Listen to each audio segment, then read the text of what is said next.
분명히 완치가 돼서 치료를 종료하시는 분들이 생각보다 많이 있습니다.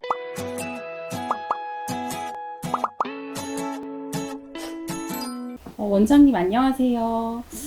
백반증에 대해서 사람들이 정말 이야기를 많이 하더라고요. 특히나 제가 백반증에 대해서 키워드 검색만 하더라도 백반증 이렇게 하면 나을 수 있습니다. 백반증 관련된 여러 가지 그 검색어들이 굉장히 많이 나와요. 그런데 사실 실제로 제가 어떤 문의를 들어보거나 해보면 다른 부분들이 굉장히 많은 것 같아서 그 오해들을 하나씩 짚어보는 시간을 가져보고 싶었습니다. 이게 진짜 많이 듣는 질문 중에 하나거든요. 그래서 백반증 이거 전염되는 거 아니야? 특히 이게 피부에 바로 보이다 보니까 보이는 부분에 이게 있다 보면은 전염되는 거 아닌지라고 이렇게 문의하시는 분들도 있으시더라고요. 혹시 접촉되면 문제가 되는 거 아닌가라고. 특히나 목욕탕, 대중목욕탕에서 특히 이게 건선 다음으로 질문이 많이 오는 것 같아요. 이거에 대한 답변도 좀 부탁드릴게요. 네. 일단 이제 눈에 보이는 그런 질환이잖아요. 이제 일반적으로 뭐 팔이 아프다, 뭐 어깨가 아프다 이런 것들은 눈에 보이지 않는데 피부 질환들은 눈에 이렇게 많이 들어오고 혹시나 그게 이제 사람 대 사람으로 이렇게 옮겨 다니지 않는지 그런 게 되게 걱정이 되고요. 백반증 환자분들도 본인이 백반증이면 혹시나 내 가족한테 전달하지 않을까, 또 이제 주위에 있는 분들이 혹시 이게 전염이 될 수 있어서 날 이상하게 보지 않는가 이렇게 걱정이 되게 많으신 것 같아요. 일단은 백반증은 절대로 전염되지 않습니다. 백반증은 멜라닌 세포가 약해지거나 사라지면서 생기는 면역 반응이지 세균이나 바이러스로 생기는 병이 아닙니다.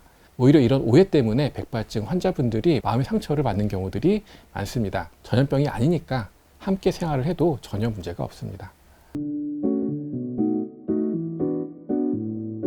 이렇게 이제 백반증이 보였을 때 혹시 너 이거 엄마 아빠도 있어? 아니면 엄마한테 이거 유전된 거야? 이렇게 물어보고 싶을 때가 있더라고요. 근데 이제 차마 물어보진 못하고 혹시 그것도 궁금한데 혹시 답변해 주실 수 있는지. 뭐 여러 연구들에 통해서 백반증이 유전이 되느냐 이 질문에 대한 어떤 답을 좀 드리도록 할게요.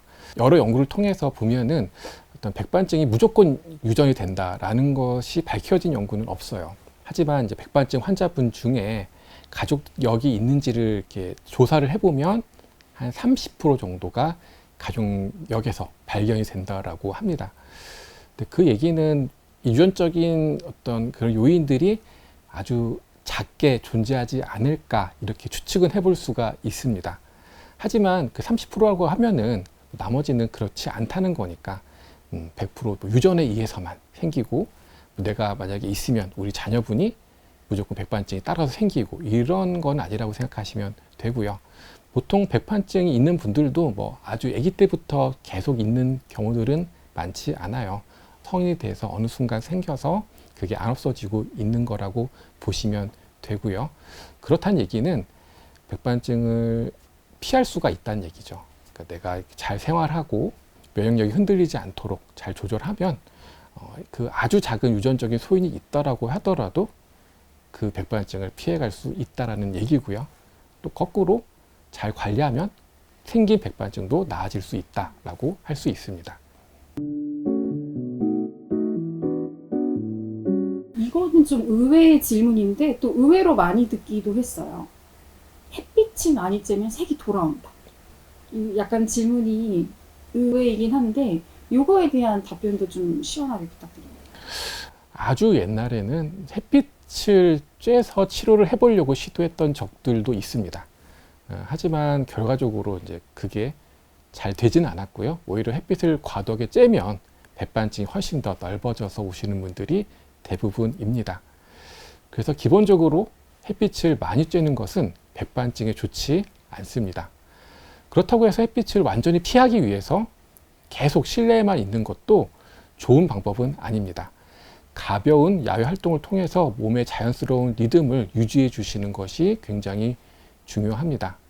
그래서 가볍게 산책을 하거나 햇빛을 드는 자리에서 잠시 머무르는 정도로 몸의 긴장을 풀어주고 하면은 오히려 몸의 피부의 면역계가 활성화가 되어서 더 좋은 영향을 미치기도 하는데요. 여기서 중요한 거는 백반증이 나타난 부위나 그 주변 부위는 햇볕이 직접 닿지 않도록 해주시는 것이 중요합니다. 백반증 부위나 그 주위의 피부들은 약한 피부 자극에도 오히려 백반증이 좀 더 안 좋아질 수가 있기 때문에 그런 거라고 생각을 하시면 됩니다. 중요한 건 실내에만 늘 머물지 마시고 피부를 조금 안전하게 보호하면서 바깥 공기를 좀 쐬어주시는 것이 백반증 관리에 더 도움이 될 수 있습니다. 혹시 들어보셨을지 모르겠는데 커뮤니티에 많이 돌던 이야기예요. 마늘이나 생강즙을 바르면 색이 돌아온다. 그래서 레몬즙 같은 거 이렇게 바르면 좋아진다. 이런 말들이 있는데 혹시 이런 얘기 들어보셨는지? 네네네. 뭐 마늘, 뭐 생강, 뭐 레몬, 또 어디는 뭐 가지, 뭐 이런 것들을 이용해서 그 부위에다가 이제 바르고 이렇게 하시는 방법들이 이렇게 찾아보시면 있긴 할 거예요. 이런 민간요법이라고 하죠. 피부에 직접 바르는 이런 것들은 피부를 오히려 자극하고 피부를 더 손상시킬 수가 있습니다. 마늘, 생강, 레몬은 산성이 강해서 피부가 붉어지고 따갑고 심하면 2차 감염까지 생길 수가 있어요. 염증이 생기면 색소 회복은 더 느려지고 오히려 치료가 더 어려워집니다. 그래서 그런 것들은 가급적 안 하시는 게 좋습니다. 하얀 부분이 이제 피부에 생기게 되니까 그 부분을 이렇게 자꾸 문지르는 분들이 계세요. 그러면서 이렇게 문지르면서 이게 순환이 좋을 것이다. 그러면서 그분이 이렇게 조금 풀릴 것이다 라는 분들이 계시는데 이거 괜찮은 건지 궁금합니다.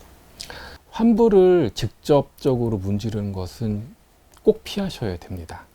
백반증은 멜라닌 세포가 없어져서 생기는 증상이기 때문에 문지르거나 긁거나 꾹 눌러서 압력이 가해지면 그 부위에 새로운 백반증 또는 그 주위로 새로운 백반증이 더 생길 수도 있습니다.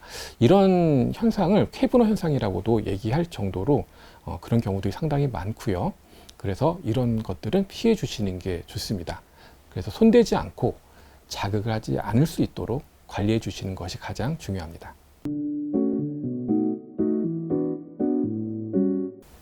이거는 거의 확정적으로 잘못된 상식이라기보다 환자분들이 거의 확정적으로 생각하시는 부분인 것 같아요. 백반증 그냥 완치가 안 된다.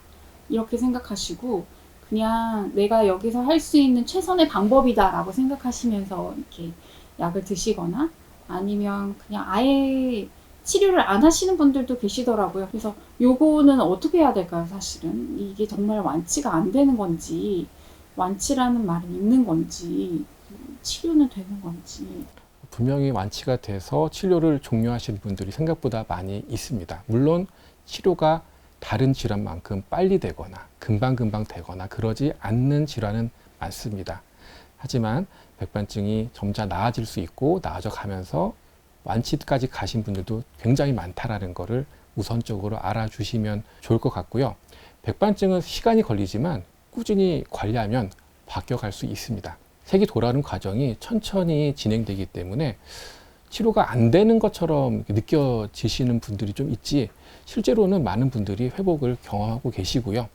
특히 한의학에서는 몸 안의 면역력을 좀 바꿔주고 체질을 바꿔주고 피부 장벽을 잘 회복해주면 백반증의 변화가 점차적으로 더 좋은 쪽으로 그리고 잘 치료될 수 있도록 해갈 수 있습니다. 오늘 영상을 보신 분들이 특히나 이 마지막 그 말씀은 좀 잘 기억해 주셨으면 좋겠어요.